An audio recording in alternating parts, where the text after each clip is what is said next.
We're going to continue in Chapter 1. The second section is going to focus on Polya's problem-solving principles. George Polya literally wrote the book on problem solving, and in that book, he talked about 4 principles in solving problems. You need to understand the problem, understand what it is asking, then come up with a plan for solving it. That plan goes back to those 4 main strategies that we talked about in section 1. Drawing a picture, making a table, things like that, guess and test.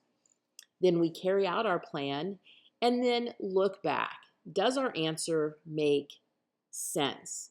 Okay, if you end up with a number that's really large or really small for something just completely outside the bounds of the problem, you might say, I may have made a mistake somewhere. So you just want to double check your work. And that doesn't necessarily need to be a complicated process. And there is an NCTM principle dealing with this, and again, I have that included here. So we're gonna look at some of these strategies and how they relate to Polya's problem-solving principles. So one of the big ones is guessing and checking. You make a guess, then check. Does it answer the parameters set by the problem? If not, go back and make another guess. So we're going to look at an example with that here. This one says, Vicky is thinking of a number. Twice the number increased by 1 is 5 less than 3 times the number. What is the number? This is one that if you are really comfortable with algebra, if you were teaching a group of students that is very comfortable with algebra, you could just set up an equation and solve this algebraically, no problem. But I'm going to use guess and test on this one. By the way, if you are using an equation, anytime you see the word is, that's where your equal sign is going to go. But what I'm going to do is I'm going to create a little bit of a table here. So my first column is going to be my guess for the number. In the second column, twice the number, so 2 times the number, increased by 1 plus 1. Twice the number, increased by 1. And then my third column, 5 less than 3 times the number. I'm going to start with 3 times the number because that's straightforward. 3 times the number.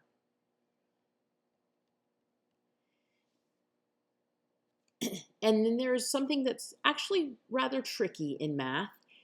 It's less than versus less. This word than makes all the difference.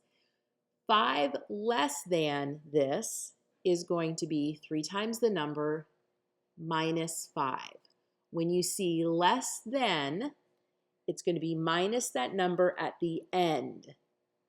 If it had solely been 5 less, 3 times the number. If the word than were not included, this order would be reversed. It would be 5 minus 3 times the number. When you see less than, it's going to, in essence, reverse this order, okay? So the 5 less than is going to come at the end. That minus 5 comes at the end. It's really the only trick, or the only thing that's tricky when you're converting from English words to anything mathematical or algebraic. For the most part, it's going to be the same order. That's the only time your order changes, when you see less than. So just be aware of that.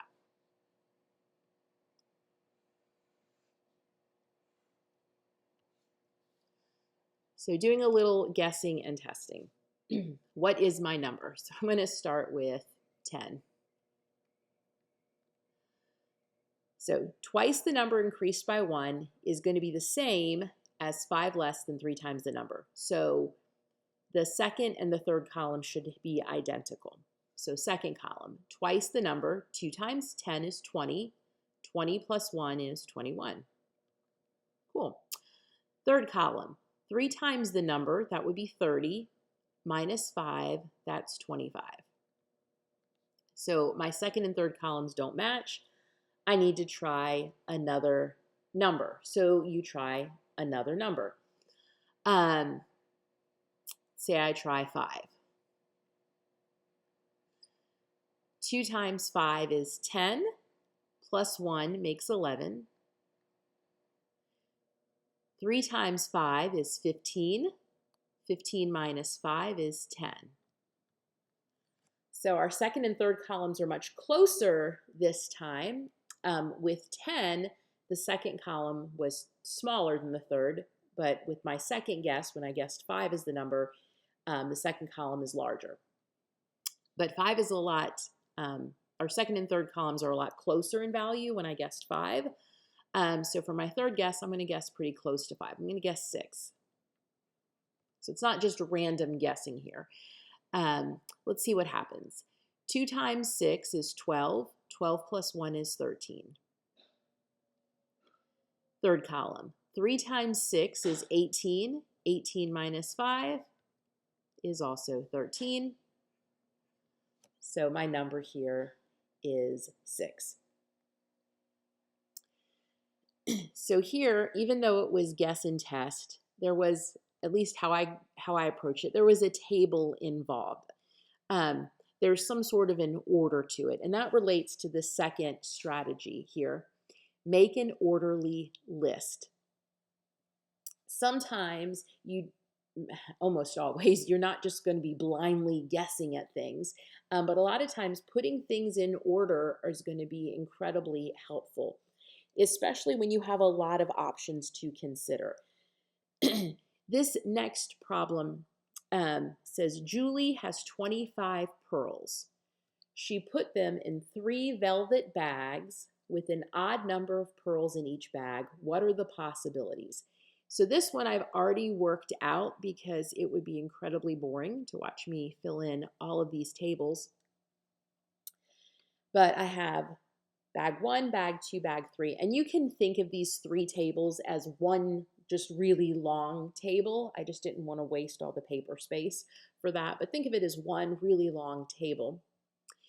And there's an order to my list. So what I did is I said, well, let's assume there's an odd number of pearls in each bag. So what if there's just 1 pearl in the first bag? What if there's also 1 pearl in the second bag? Well, that would leave 23 pearls for the third bag. I kept that first pearl, or that 1 pearl, sorry, in the first bag, but I bumped the second bag up to 3 pearls. Again, that leaves 21 for the third bag. And I continued that process here in this first table. I got down to 1 pearl still in the first bag, 11 pearls in the second. That leaves 13 for the third bag. And I stopped here with the 1 pearl in the first bag because continuing would just repeat what I'd already done. If I had gone 1 pearl in the first bag, 13 in the second, that would leave 11 in the third. Well, I already have that combination accounted for. So that's how I know to stop that process with the 1 bag, or sorry, the 1 pearl in the first bag. Then I moved to 3 pearls in the first bag. We've already looked at a 3 and 1 in the first 2 bags situation. So I went 3 pearls in the first bag, then 3 in the second. That leaves 19 for the third. And again, I went through the process till we were going to start repeating. And then I looked at 5 pearls in the first bag and then 7 pearls in the first bag. I was able to stop there because if I went to 9 pearls in the first bag, all of the different possibilities are already accounted for in the other tables. So I was able to stop there. But instead of just kind of blindly throwing out different guesses, there's an order here. And like I said before, when you have a lot of different possibilities, like we have in this case, putting them in order just makes sure that you're not missing anything. I'm going to look at the other 2 examples for this section in a second video.